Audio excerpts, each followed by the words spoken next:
darem mais informações. Bom? Aqui, compartilhe. Observe. A prova de vocês tem 10 questões. 8 questões é sobre o livro, voltado também para o Fernando Pessoa, que é um dos personagens protagonistas da obra. Uma questão sobre o Mário de Sá Carneiro e uma questão sobre a Flor Bela Espanta. A prova de vocês está feita assim. 8 questões sobre o livro e 8 questões sobre o livro, uma sobre o Mário e outra sobre Flor Bela Espanta. Eu não coloquei questões sobre o capítulo 3, tá bom? Porque o capítulo 3 eu presto dele mais na frente, não agora. Olha só. E meu Deus, começar a falar, presta atenção. Isso aqui é bem comum a partir do nono ano, quando a gente começa a analisar as obras literárias. Isso aqui é uma análise literária. Meu Deus do céu. Só. Presta atenção agora. Só que isso aqui é um texto em prosa, é uma narração. Então, os tópicos são outros. Não é o mesmo tópico do texto em verso. Poemas. Bom, primeiro, o gênero literário. O gênero literário do livro de vocês é o narrativo. Bom, porque é uma narração. Por essa informação, eu já vou ter que entender vários aspectos aqui, ó. Certo? Esse gênero narrativo, ele também é chamado de épico. Épico significa herói ou protagonista dessa narração. Aí também o que acontece? Por essa mesma ideia, eu já vou ter também a noção do que acontece dentro dos outros tópicos. Bom, só que o livro, ele é uma narração, tem herói, só que ele está centrado, ele é formado em romance. Bom, porque ele tem todos os elementos da narrativa. E um romance de aventura, porque é uma história de aventura, tanto do Fernando Pessoa, que tem que sair de um lugar para o outro, quanto do João Fernando, que tem que trafegar. Então, é um romance que nós chamamos de aventura do gênero narrativo, ou épico. Certo? É um romance de aventura. Então, aqui, ó, o gênero e o subgênero, certo? Literário. Personagens. Eu vou dividir em dois campos. Nós vamos dividir o campo do protagonista.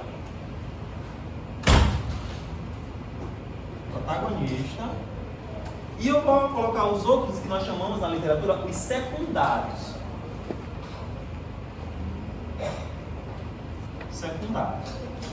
Então vamos lá. Quem são os protagonistas? Eu tenho dois. Fernando Pessoa e João Fernando. Vou abreviar aqui. É o João Fernando barra F. Pessoa.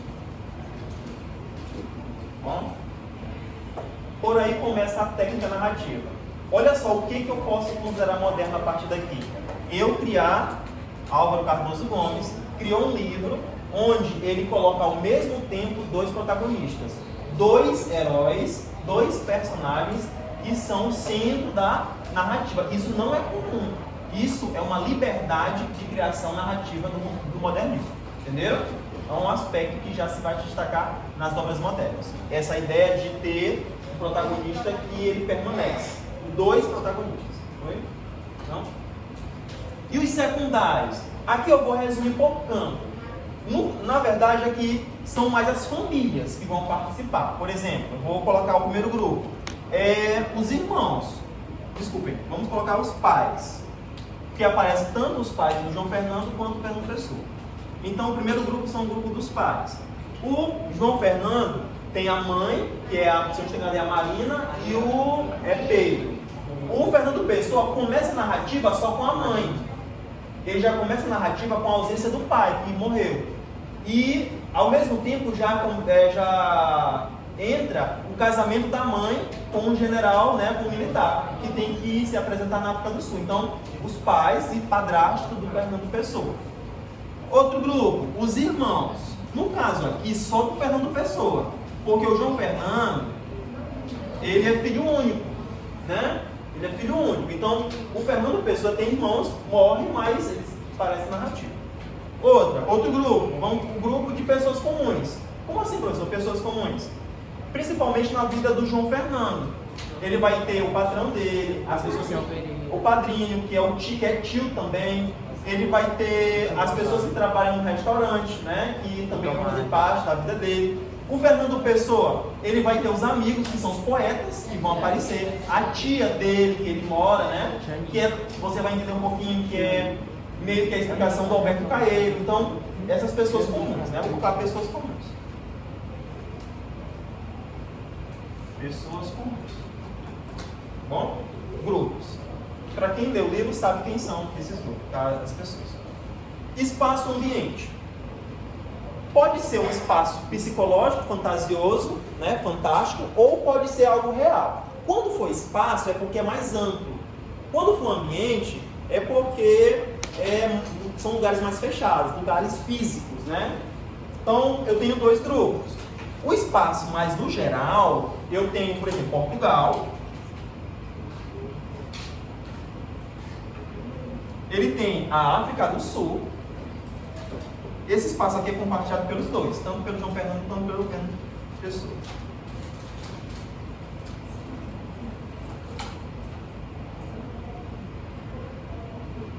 Eu não vou colocar o Brasil, porque o Brasil é só mencionado no Manuel Rosado e no final, tá bom? Não tem necessariamente uma narrativa no Brasil, certo? São os espaços mais abertos, mais no geral. Agora, ambiente, o que eu tenho? A casa dos dois, né? Tanto a do João Fernando, quanto o lugar onde o Fernando Pessoa mora, né? Que é uma espécie de apartamento. E o restaurante. A brasileira. O bairro Almada. Eu acho que é Almada. O bairro, que é onde o João Fernando mora, e o cais, que é um lugar onde o Pedro ele vai e volta, né? Um lugar que se apresenta muita narrativa. Bom? Então aqui são os lugares e o espaço da obra. Alguma dúvida sobre isso aqui? Pessoal, você aparece com outro mais, mas não é um espaço necessariamente que ele chegue a ter muita relevância. Por exemplo, o centro de Lisboa é mencionado, mas o centro de Lisboa eles só passam por lá. Né? Principalmente o Pedro, quando ele vai no restaurante, procurando milho, só menciona algumas ruas, mas não necessariamente interfere na narrativa. Vocês lembram de mais algum outro espaço? Tem um lugar onde o Fernando Pessoa convidou o João Fernando, né? Que é uma cafeteira, né? Cafeteria. A brasileira, vou colocar aqui.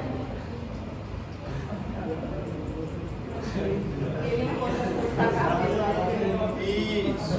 Bom, a brasileira. Que é uma espécie também de restaurante, só que mais voltado para as caminhões. Se eu não me engano. Se eu não me engano, foi na brasileira também que o Fernando Pessoa convocou os amigos dele para criarem tipo uma revista. A Orfeu, exatamente. O tempo, gente. O tempo na literatura nós chamamos de cronológico ou psicológico. Diferença, relembre. Cronológico é quando ele obedece à ordem do tempo normal. Psicológico é quando ele narra por lembranças. O nosso livro é narrado cronologicamente, porque o João Fernando ele inicia de um jeito e termina também na mesma ordem do tempo. O Fernando Pessoa inicia pequeno e termina na mesma ordem. Essa narrativa não muda. É uma ordem cronológica, tá bom? Então, tempo cronológico. Também o tempo ele pula, né? Oi? O tempo cresce, É um tempo cronológico acelerado pela ideia do Fernando Pessoa. É igual comentaram lá no ar. A ideia que se tem no início do livro é que o Fernando Pessoa e o João Fernando vão se encontrar pequenos. Mas não, ele acelera quem? Acelera do Fernando Pessoa. Então subentende-se que o Fernando Pessoa nasceu muito antes, né? A vida começou muito antes, só que a narrativa é começada ao mesmo tempo. Por isso que ele acelera para poder chegar, ele é adulto e ele é menino, né? Bom, isso é uma técnica, isso é inovação narrativa. Vamos lá. Tempo cronológico, porque ele não altera, ele obedece essa ordem do acontecimento. Foco narrativo. Nosso foco narrativo do livro, alguém? Terceira pessoa, né? Bom, terceira pessoa. Agora me diga, essa pessoa que narra, que no caso é o Álvaro Cardoso Gomes, ele tem onisciência nos protagonistas, nos personagens, ou não? Tem. Gente, ele tem domínio, tanto é que ele narra ao mesmo tempo duas vidas diferentes. Então ele é onisciente, tá bom? Professor, Oi. o senhor disse que o álbum do nome dela era Verônica. Não, mas eu pensei que tivesse lido o Álvaro de Campos, que é um dos heterônimos de pessoa. Não, o Álvaro Cardoso Gomes existe até vivo quando é. Bom, o heterônimo é o Álvaro de Campos. Mas, por exemplo, se tu comprar um livro de Fernando Pessoa de Alberto Caio, vai ter foto dele também. Vai estar foto desenhada. É, uma careta.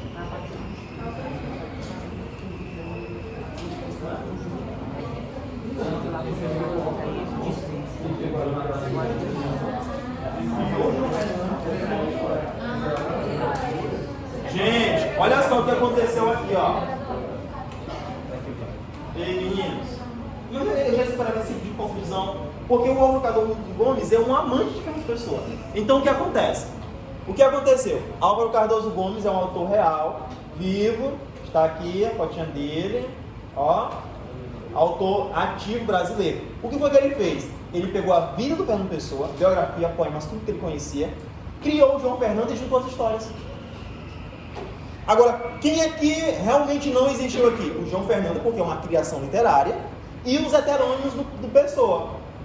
Que no caso aqui vocês já sabem que é uma criação poética, que é o Alberto, o Álvaro e o Ricardo. Bom, o Mário de Sá existiu, certo? Vamos lá. Continuando aqui no nosso próximo tópico, situação inicial. Vamos ver a situação do João Fernando, como inicia, e do Fernando Pessoa. Não vou anotar não, porque vai ficar uma explicação muito grande. Como se inicia a narrativa do João Fernando? Na família, no bairro Almada, o pai sem emprego, A mãe trabalhando. a mãe trabalha fora, né? Aí vocês já vejam como é que é feita a família, né? Até tem uma visão aí bem, né, interessante dessa organização familiar. Outra, e ele tem que se adaptar ao problema, ao conflito do pai não querer trabalhar e ainda bater na mãe, vocês viram, né? Bem assim, triste essa parte. Qual é a situação do Fernando Pessoa? A perda do pai e ter que se despedir de Lisboa e ir embora para a África do Sul. A ideia de você se adaptar a um novo lugar, a viagem, né? É a ideia, é a situação inicial dos dois personagens nesse momento. Bom, alguma dúvida sobre essa parte? É como inicia a história. Né? Conflito.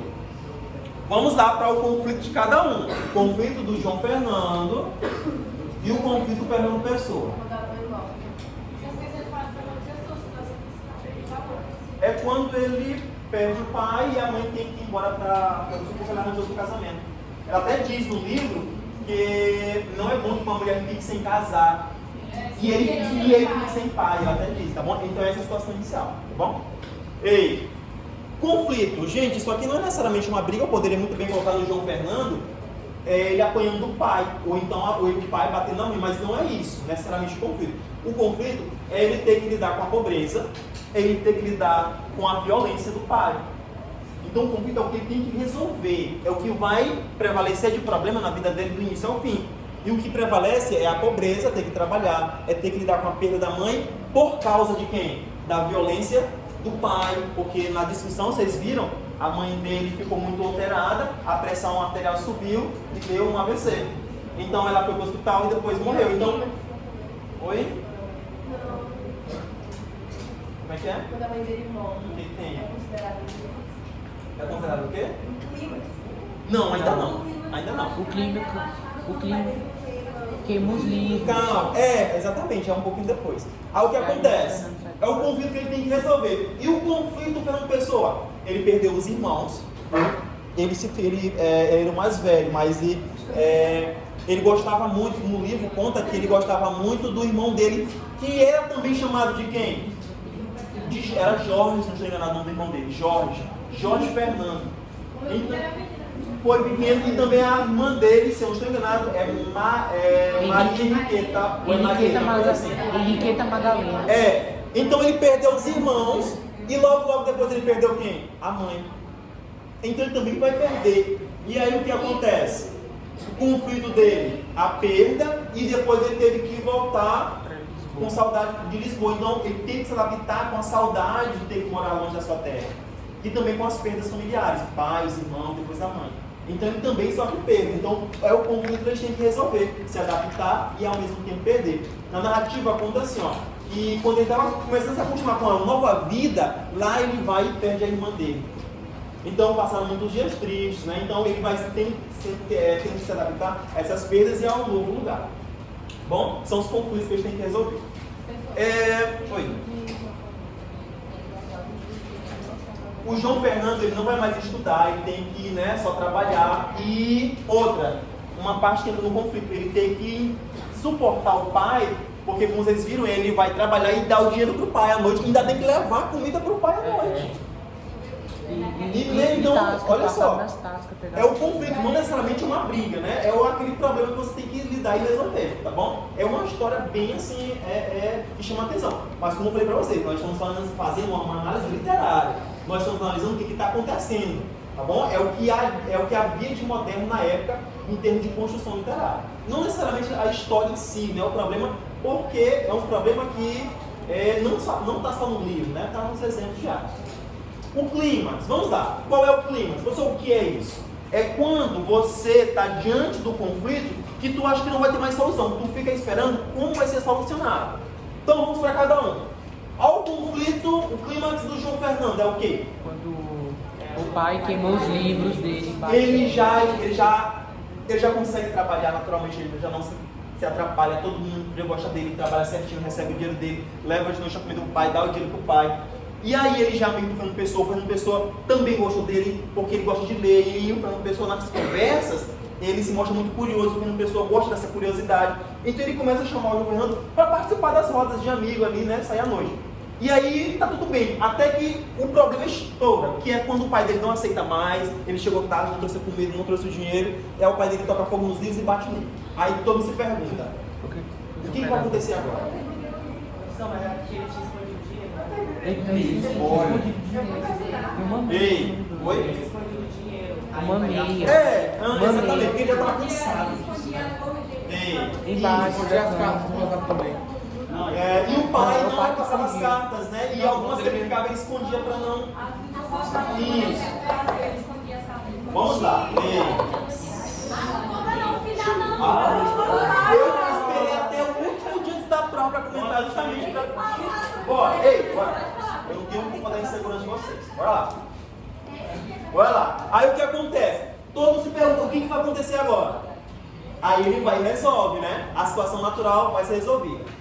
Ele vai fugir de casa, apanhou, né? O olho vai ficar roxo, ele vai fugir, vai passar a noite fora. Aí no outro dia ele vai se esconder no restaurante, vão guardar ele no quartinho, né? Aí nessa hora que eu acho bem assim. Professor, e qual é o clímax do Fernando Pessoa? Olha só, o Fernando Pessoa, ele está criando poemas. Ele tem que explicar coisas, ele tem que ter inspiração. Vocês viram que ele quando vai para o restaurante, ele passa horas e horas escrevendo e não come. Ele só toma café com licor. Águia. Aí todos os dias perguntando, mas ele vai resistir? O que ele está escrevendo? Ele está entrando a produção dos heterônimos. Ele está criando arte poética. Ele está criando modernismo, as novas ideias. Aí vocês viram que, para o Fernando Pessoa lançar e ser considerado hoje o maior poeta em língua portuguesa depois de Camões, ele teve que se dedicar, eu acho que na primeira parte que aparece no livro, ele chega por volta das 10 horas da manhã e sai 13 horas da tarde e não come nada. Só tomando café, pouco, e com álcool dentro dele para resfriar. Águia real que ele tá tomando. A primeira vez que aconteceu, ele saiu 13 horas da tarde, aí colocaram um pouco de comida e ele, na narrativa diz que ele comeu sem muito apetite, sem muita importância. E o João Fernando, ele vai observando tudo, e aquilo vai despertando uma curiosidade, porque ele percebeu que o Pereira, que é o dono do restaurante, teve muito ali, o quê? Muito cuidado. Quando ele fala que é escritor, o poeta que ele fica muito mais encantado com aquilo, tá bom? Aí quando ele fala, um poeta que não tem livro publicado, mas todos em Portugal já sabem do valor de Fernando Pessoa, bom? Então, é o momento onde todo mundo se pergunta, o que o Fernando Pessoa está fazendo? O que ele vai fazer? Né? Qual é o próximo passo dele? O que ele está criando? O que ele escreve tanto? É o clímax da narrativa em cima do Fernando Pessoa, bom? E o desfecho? Vamos aqui o desfecho, o autor vai escolher com quem que ele vai terminar a história, a narrativa. E se volta muito mais para quem? Para o João Fernando. O Fernando Pessoa, ele vai ficar em Portugal. Vocês viram que ele vai gostar do menino, ele vai achar uma criança sofrida, mas que tem muita inteligência. E olha só, o menino, ele já leu todos os clássicos. Ele já leu autores consagrados da literatura. E o Fernando Pessoa fica encantado com aquela criança. Então, meio que a narrativa se volta para o João Fernando. Porque a vida do Fernando Pessoa é real. Ela não pode ser modificada. Quem pode ser criado e modificado é a vida do João Fernando. Porque ele é uma criação. Então, termina nele. E aí o que acontece? Depois desse episódio que o pai bate nele, que é de madrugada, que ele vai, se esconde no restaurante. As pessoas lá, o Pereira, a cozinheira, o garçom, vão esconder ele. Aí ele tá com as roupinhas, né? Todas já forradas, rasgadas. Aí vão dar um pacote de presente para ele com várias roupas, alguns presentes. E aí ele não vai pensar que as pessoas gostavam tanto dele daquele jeito. O Fernando Pessoa sabe da história e traz para ele, depois que o pai queimou todos os livros, uma coleção de livros para eles, né? Então, tudo isso vai contribuir para que esse final dele seja a criança que gosta de ler e que a imaginação dele, a perseverança, prevaleceu até o fim. Aí ele recebe uma das cartas que ele recebe do padrinho dele, que também é tio, lá do Brasil. Vem uma carta que tem um valor, né? Que ele pode tirar lá no banco uma quantia. Então o Pereira se responsabiliza por isso, tira o dinheiro, dá para ele, compra passagem de navio e manda ele embora para o Brasil fugindo do pai. Tá bom? Então o desfecho é aquele desfecho onde o autor ele tem que escolher por um, e obviamente ele vai escolher pelo João Fernando, que é um personagem. O Fernando Pessoa ele é real. Então esse final ele chama a atenção pela situação do personagem que foi criado. Aí pensem comigo o seguinte. A ideia tem um diálogo, para quem já leu, tem um último diálogo entre o Fernando Pessoa e o João Fernando. Ou seja, ele é o último diálogo. Fala de Ricardo é a máxima da criação poética. É a máxima da criação poética. Quem foi até o final, o último diálogo entre eles dois. É como vocês devem entender a poesia moderna. Vocês sabem qual é? Ele fala o seguinte, ele diz obrigado, tchau, né? Seja feliz. Aí o Fernando Pessoa diz, se você encontrar por acaso o Ricardo Reis, porque segundo o Fernando Pessoa, que criou o Ricardo Reis, ele nasceu em Portugal, mas veio embora para o Brasil. Bom, e o Ricardo Reis morou no Brasil. Aí ele fala, se você encontrar o Ricardo Reis por lá, dá um abraço nele.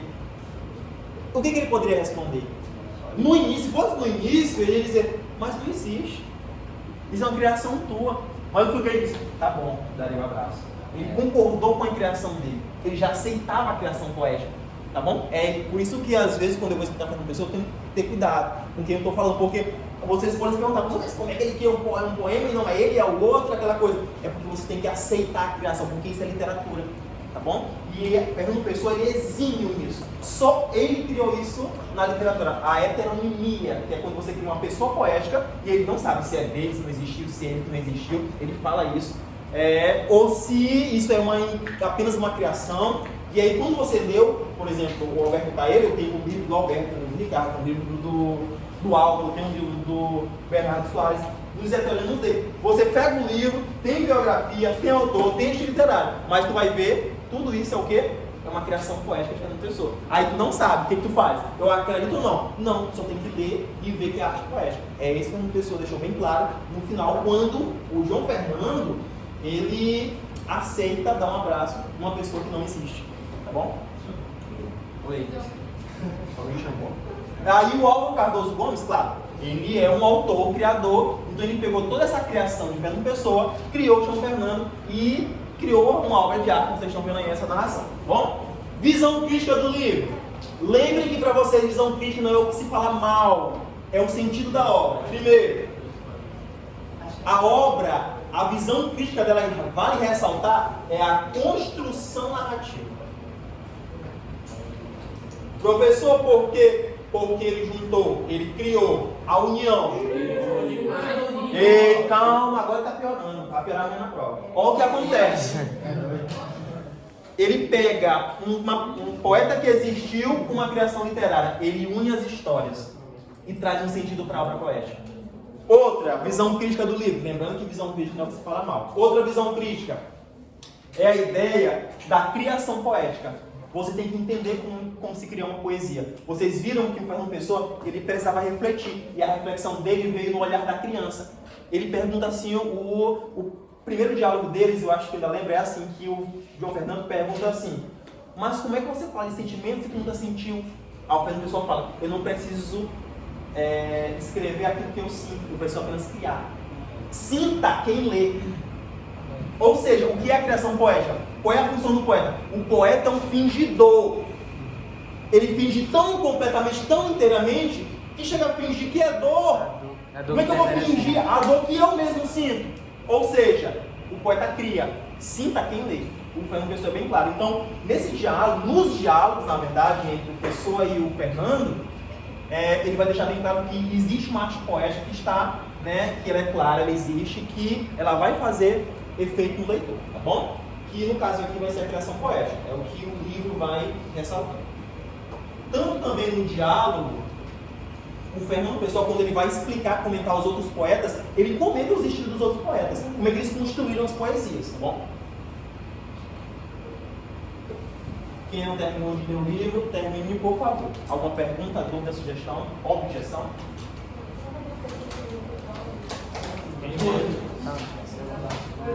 Anúncio, vem. Ei, Eduardo, vai dar um anúncio para vocês. Gente, eu vou falar rapidinho sobre a questão da cantina. Eu fui com todos os presidentes lá falar com o diretor. Primeiro, ele disse que a cantina é alugada, ou seja, é alugada pela dona Eva. Então, para mais objeções, a gente teria que falar com a dona Eva. Segundo, ele falou que a solução assim, mais viável, só que seria bem estrondosa, é fechar a cantina para vender os dois. Por quê? Mas não daria para fechar a cantina, por quê? Senão, pais do fundamental iam ligar frenéticos, tanto para a Melinada quanto para o João de Deus. Porque é inviável fechar a cantina, a gente sabe, porque não é só a gente que funciona. Segundo, por quê? Porque tem 4 funcionários na cantina. O salário deles, eu não sei, mas ele explicou lá tecnicamente o salário e tudo mais, podia até pra gente pesquisar. Não está dando para pagar o salário dos funcionários. E outra coisa, primeiro, a cantina é alugada, então não é usada a mensalidade da nossa mensalidade para pagar a cantina, porque a cantina é alugada. Então é usado os lances da cantina. E também ele usa de uma caridade do dinheiro da cantina, é para pagar também uma faculdade de medicina para uma pessoa.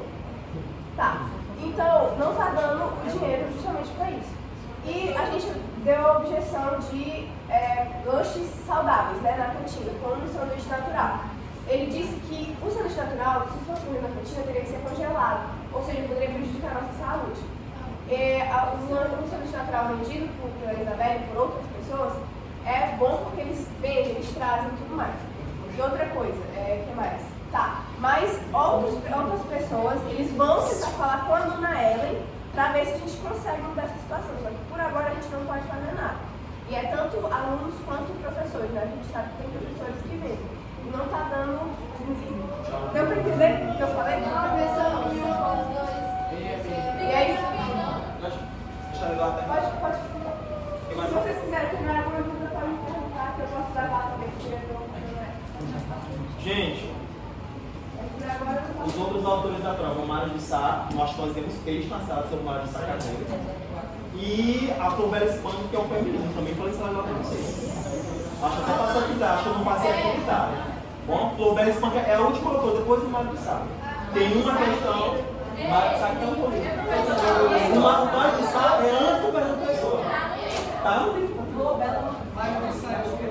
Flobela Espanca. Tem uma questão.